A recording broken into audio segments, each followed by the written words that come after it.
Good morning students. जैसा आपका जो टॉपिक चल रहा है बायोटेक्नोलॉजी प्रिंसिपल एंड प्रोसेसेस, और जैसा कल हमने डिस्कस किया था कि हम आज एंडोप्लाज्मिक रेटिकुलम या रिस्ट्रिक्शन जो एंडोप्लाज्मिक रेटिकुलम होता है उसके टाइप्स पढ़ेंगे, उसका नोमेनक्लेचर पढ़ेंगे, उसकी फंक्शनिंग पढ़ेंगे, पैलिएंड्रोमिक सीक्वेंस क्या होता है ये पढ़ेंगे। तो सबसे पहले देखिए रिस्ट्रिक्शन एंडोन्यूक्लियस होता क्या है। कल हमने न्यूक्लियस के बारे में पढ़ा था। न्यूक्लियस एंजाइम का काम क्या होता है? न्यूक्लियस एंजाइम का काम होता है ब्रेक डाउन करना। क्या काम होता है? Break down.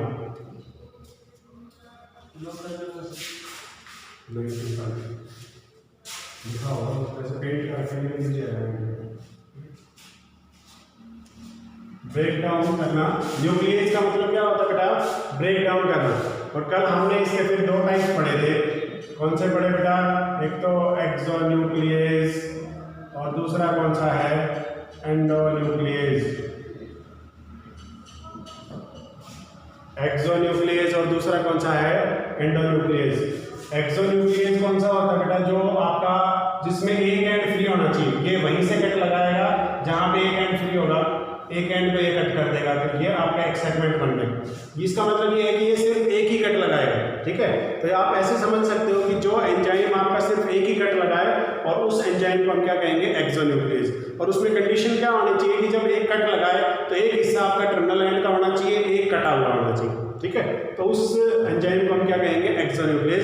हालांकि जो हम टॉपिक पढ़ रहे हैं बायोटेक्नोलॉजी, उसके अंदर इसका ज़्यादा यूज नहीं है। उसके अंदर किसका यूज है बेटा? एंडोन्यूक्लियस का। एंडोन्यूक्लियस जो है ये आपका बीच में से कट लगाता है और दो कट लगाता है, एक नहीं दो लगाता है। तो ये दो कट लगाएगा तो ये सेगमेंट अलग हो गया, ये सेगमेंट अलग हो गया और ये सेगमेंट अलग हो गया। अब ये वाला जो सेगमेंट है और ये वाला जो सेगमेंट है, ये वाला सेगमेंट और ये वाला सेगमेंट, ये दोनों सेगमेंट जो हैं, ये दोनों सेगमेंट लाइगेज एंजाइम की हेल्प से फिर जुड़ जाते हैं और जुड़ के क्या बनाते हैं? कंप्लीट जो डीएनए मॉलिक्यूल है उसकी फॉर्मेशन जुड़ गए। ये हिस्सा आपका अलग हो गया, ये आपका अलग। इसको हमें कहाँ पर पेस्ट करना है? जो डीएनए है आपकी न्यूक्लियर डीएनए है उसके अंदर अनडिजायरेबल जीन को रिमूव करके और इसके अंदर जो डिजायरेबल जीन है इस हिस्से को क्या कर देना है? वहां पे पेस्ट कर देना है। तो ये फंक्शन किसका होता है? एंडोन्यूक्लियस का। फिर जो एंडोन्यूक्लियस है बेटा उसको एक नाम दिया गया रिस्ट्रिक्शन एंडोन्यूक्लियस। क्या नाम दिया गया? Restriction endonuclease. Restriction endonuclease. और इसको तीन पार्ट्स में डिवाइड किया गया बेटा। Restriction endonuclease first, restriction endonuclease second, restriction endonuclease third. ये तीन पार्ट्स में इसको डिवाइड किया। जो आपका restriction endonuclease first second third में डिवाइड किया गया, उससे पहले देखिए जो आपके रिस्ट्रिक्शन एंडोन्यूक्लियस है वो सबसे पहले आपके आइसोलेट किए थे स्टीवर्ट, लिन और वार्नर आर्गर। लिन और आर्गर ये दो अलग अलग साइंटिस्ट हैं। इन्होंने सबसे पहले आइसोलेट किया था आपके रिस्ट्रिक्शन एंडोन्यूक्लियस एंजाइम को। इन्होंने ये जो एंजाइम है ये बैक्टीरियोफेज ई कोलाई से आपके अलग किए थे। जब उसके अंदर उन्होंने मिथाइल ग्रुप ऐड किया था डीएनए के अंदर, तो उसकी वजह से क्या हुआ? इस एंजाइम ने उसको छोटे छोटे सेगमेंट्स के अंदर डिवाइड किया था। कोई 4 बेस पेयर से लेके 15 बेस पेयर तक का था। 4 बेस पेयर से 15 बेस पेयर तक के जो सेगमेंट्स थे, तो यहाँ से उन्होंने क्या किया था? ये आइसोलेट किए थे ये एंजाइम की भाई ये जो सेगमेंट बने हैं इनके लिए रिस्पॉन्सिबल कौन है? आपका रिस्ट्रिक्शन एंडोन्यूक्लियस। सबसे पहले जो रिस्ट्रिक्शन एंडोन्यूक्लियस है उसके ऊपर काम किया था बेटा स्मिथ, विल्कोक्स और केली ने 1968 में। और हीमोफिलस इन्फ्लुएंजा, हीमोफिलस इन्फ्लुएंजा जो आपका निमोनिया काज करता है, उस वायरस के ऊपर आपका ये जो एक्सपेरिमेंट है परफॉर्म किया गया था। किसके द्वारा? विल्कोक्स थे आपके, केली थे और स्मिथ थे 1968 में। और इसका क्या नाम रखा गया था बेटा? Hind second. क्या नाम रखा गया था? Hind second. ये नाम कैसे आया ये तो हम बाद में पढ़ेंगे। पहले हम इसकी हिस्ट्री पढ़ रहे हैं कि भाई ये कैसे आपका आइसोलेट हुए, कैसे इनकी डिस्कवरी हुई, कैसे इनका पता लगाया गया। उसके बाद कहता है कि जो आपका लगभग 900 अलग अलग तरह के रिस्ट्रिक्शन एंडोन्यूक्लियस हमें पता है आज की तारीख में। Total number of restriction endonuclease enzyme कितने हैं बेटा? 900। और वो जो बने हैं वो कितने स्ट्रेन से बने हैं? 230 स्ट्रेन ऑफ बैक्टीरिया इसका मतलब ये नहीं कि 230 तरह के बैक्टीरिया से बने। बैक्टीरिया आपके अलग अलग हैं लेकिन उनके भी अलग अलग स्ट्रेन होते हैं। स्ट्रेन का मतलब जैसे एक आपका ग्राम पॉजिटिव एक ग्राम नेगेटिव है तो एक ही स्पीसीज हो, लेकिन वो अपने सरफेस के ऊपर कुछ अडेयर कर लेता है, एक नहीं करता। तो वैसे ही आपके अलग अलग स्ट्रेन्स हैं। 230 तरह के स्ट्रेन से हमने क्या किया? 900 तरह के रिस्ट्रिक्शन एंडोन्यूक्लियस को आइसोलेट किया। ठीक है, अब हम पढ़ेंगे कि भाई फर्स्ट, सेकंड और थर्ड कैसे डिस्टिंग्विश किए गए, किस बेस पे किए गए।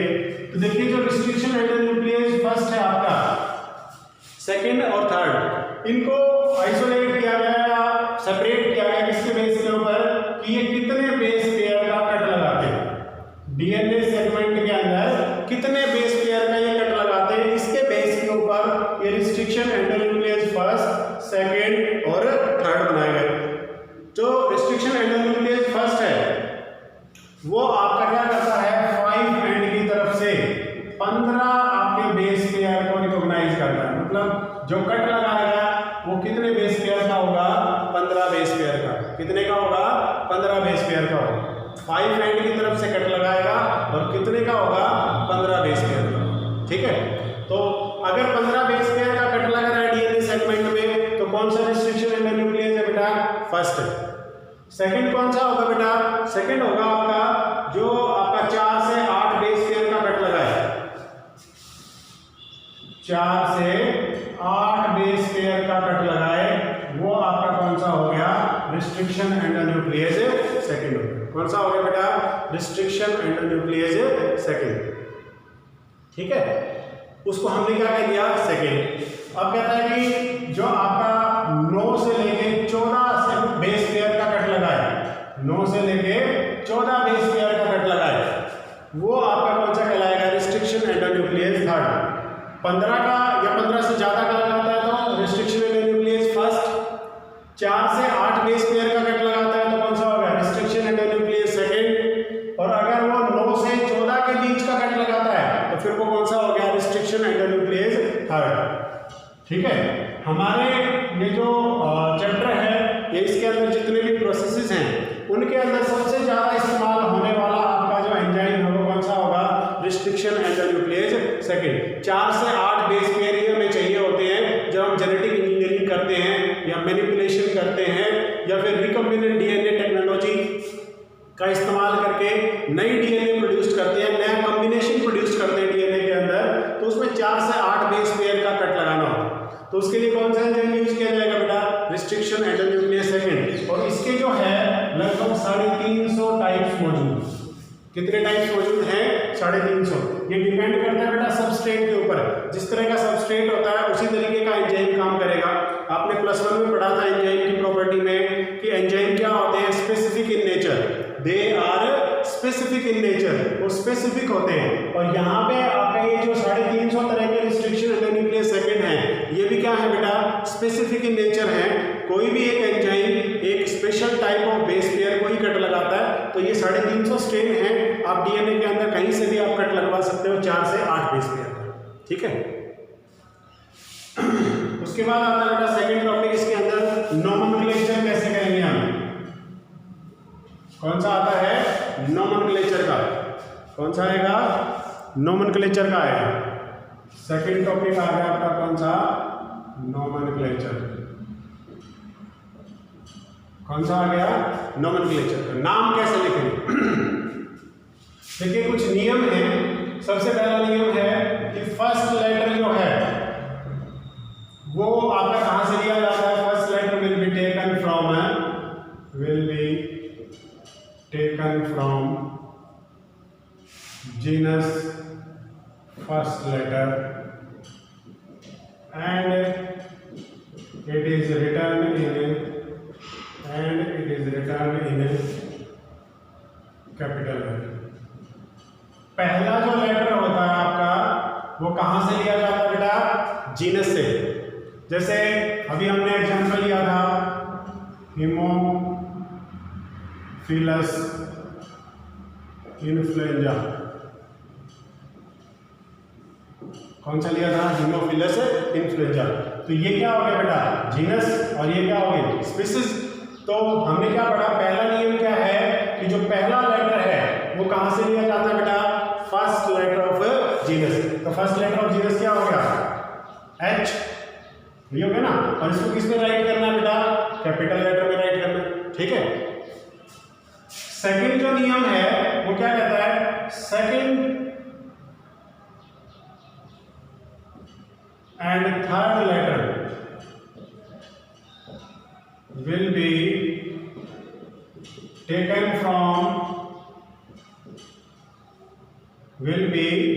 from species first two letter and they will be written in small letter. तो वो किस में लिखे जाते हैं बेटा? स्मॉल लेटर में लिखे जाते हैं। अब इसके देखिए, ये आपकी स्पीसीज है। अगले जो दो लेटर होंगे, सेकंड और थर्ड लेटर, वो कहां से लिया जाएगा? स्पीसीज से। स्पीसीज के पहले दो लेटर यूज किए जाएंगे। तो पहले दो लेटर क्या हो गए? आई और एन। ठीक है। क्या बन गया? HIN। और ये किस में लिखे जाते हैं? आपके स्मॉल लेटर में लिखे जाते हैं। तो तीन अक्षर आ गए आपके। अगला देखिए,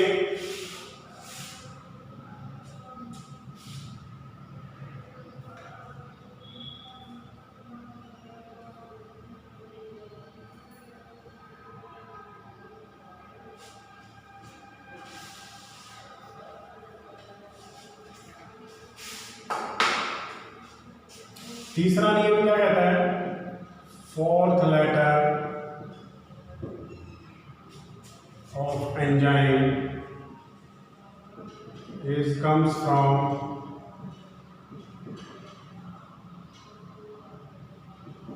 first letter of strain। अब स्ट्रेन जितने टाइप के होंगे उस बैक्टीरिया के या उस एंजाइम के, उसी हिसाब से आपका जो चौथा लेटर है वो यूज किया जाएगा। स्ट्रेन का पहला, अब स्ट्रेन में मान लीजिए वो आपका डेक्स्ट्रो रोटेटरी है या लीवियो रोटेटरी है। अगर डेक्स्ट्रो है तो डी आ जाएगा, लीवियो है तो एल आ जाएगा।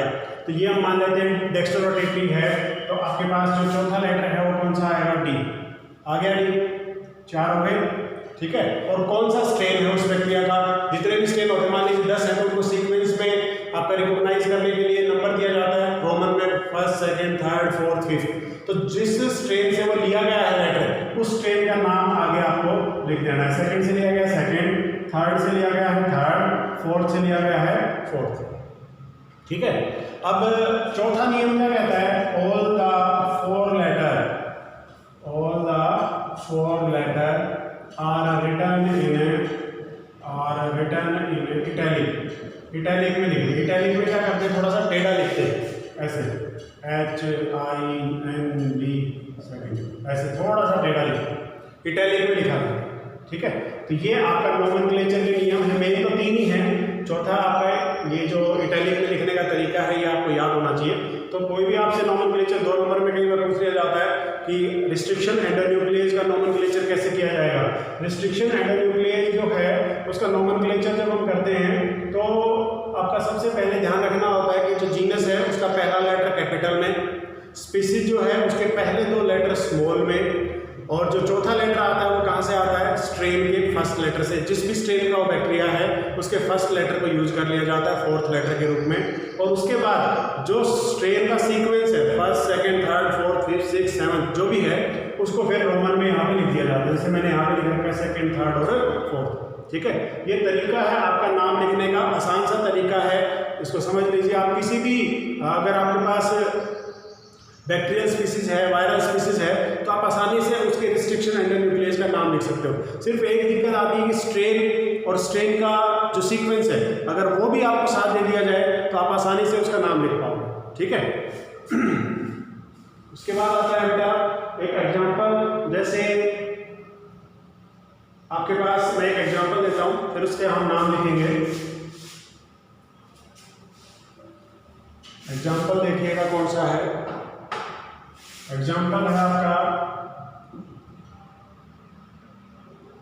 कोलाई और RY13 कौन सा है? ई कोलाई RY13, ठीक है। अब इसमें देखिए नाम कैसे लिखेंगे। ई का फुल फॉर्म क्या होता है बेटा? एस्केरस। ई से स्टार्ट होता है तो हम शॉर्ट फॉर्म में ई लिख देते हैं इसको। तो हमारा नियम यहाँ पे लागू करें हम तीनों चारों, तो पहला लेटर कहाँ से आएगा? जीनस के फर्स्ट लेटर से, तो क्या आ जाएगा बेटा? ई। अगले दो लेटर कहाँ से आएंगे? स्पीसीज के दो लेटर से, तो क्या आ जाएगा? इको। पहला लेटर स्ट्रेन का RY क्या होगा बेटा? स्ट्रेन, तो क्या आ जाएगा? R। इको R आ गया।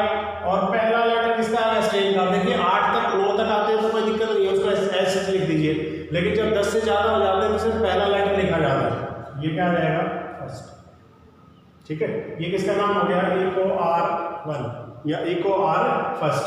ये एस्केरस कोलाई से जो आपका RY स्ट्रेन है उसे सेपरेट किया जाने वाला रिस्ट्रिक्शन एंडोन्यूक्लियेज एंजाइम है, जिसे हम क्या कहते हैं? इको RI फर्स्ट कहते हैं, ठीक है भाई। क्लियर हुआ? इससे अलावा बहुत सारे एग्जाम्पल दे रखे हैं, मैं और बता देता हूँ आपको। जैसे बेसिलस का है, बेसिलस ग्लोबुली, देखिए क्या नाम है? बेसिलस ग्लोबुली। और इसमें स्ट्रेन है बेटा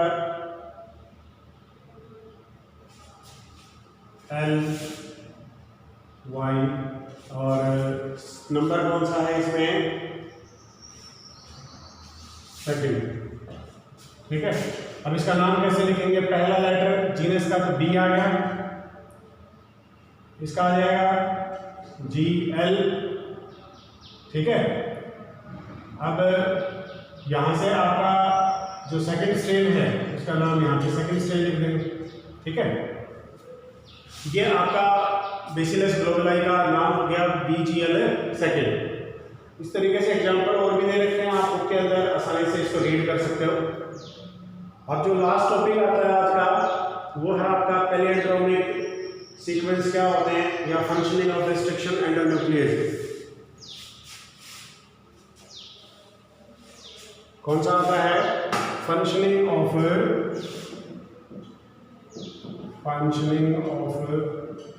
रिस्ट्रिक्शन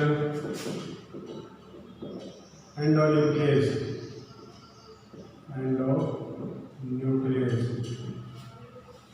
कैसे फंक्शन करता है कोई भी रिस्ट्रिक्शन एंडोन्यूक्लियेज एंजाइम?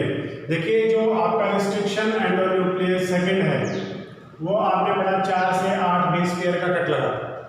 किसका लगाता है? 4 से 8 बेस पेयर, ठीक है। अब ये जो कट लगाया जाएगा इसके अंदर जो सीक्वेंस पैदा होगा उसको जनरली क्या कहा जाता है? पैलियोट्रोमिक सीक्वेंस। क्या कहते हैं? पैलियोट्रोमिक सीक्वेंस, ठीक है। क्यों कहते हैं पैलियोट्रोमिक सीक्वेंस? क्योंकि ये जो आपका पैलियोट्रोमिक सीक्वेंस है, जनरली पैलियोट्रोमिक सीक्वेंस के अंदर आपका राइट टू लेफ्ट या लेफ्ट टू राइट जब आप रीड करो तो एक जैसा ही होना चाहिए।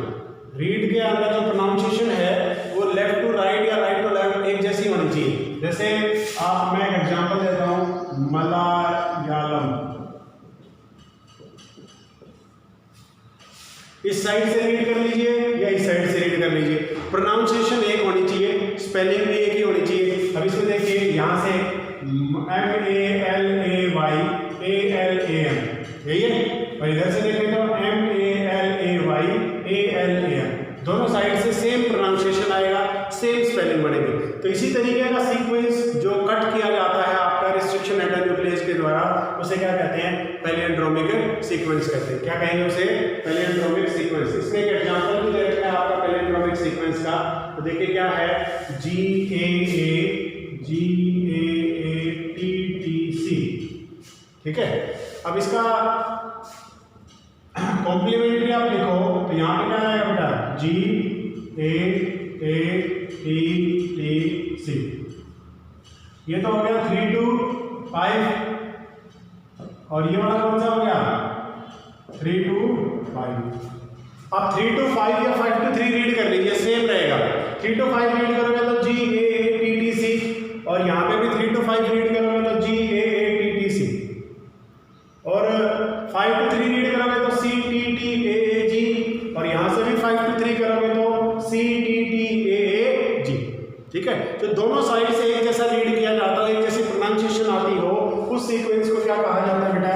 पैलियोंड्रोमिक सीक्वेंस। ये कई बार एक नंबर में आ जाता है, जो आपके मल्टीपल चॉइस के बाद जो 4 या 5 क्वेश्चन आते हैं उनके अंदर ये पूछ लिया जाता है पैलियोंड्रोमिक सीक्वेंस क्या होता है। तो लेफ्ट टू राइट या 3 to 5 एंड या 5 to 3 एंड आपका रीड किया जाए वो क्या कहलाएगा? आपका पैलियोंड्रोमिक सीक्वेंस कहलाएगा। ठीक है, तो ये तो था आपका कौन सा, जो रिस्ट्रिक्शन एंडोन्यूक्लियस की फंक्शनिंग थी, कैसी होती है, नोमेनक्लेचर कैसा होता है, कैसे उसकी डिस्कवरी हुई, क्या उसके टाइप्स हैं। ठीक है, अब जो इसके बाद अगला आता है आपका separation and isolation of DNA fragments, ये हम नेक्स्ट डे करेंगे। आज आपकी वीडियो भी थोड़ी लंबी हो गई है, 21 से 22 मिनट की हो गई है, तो ये जो आपका फंक्शनिंग है separation and isolation of DNA fragment, ये हम कल करते हैं। ठीक है, थैंक यू।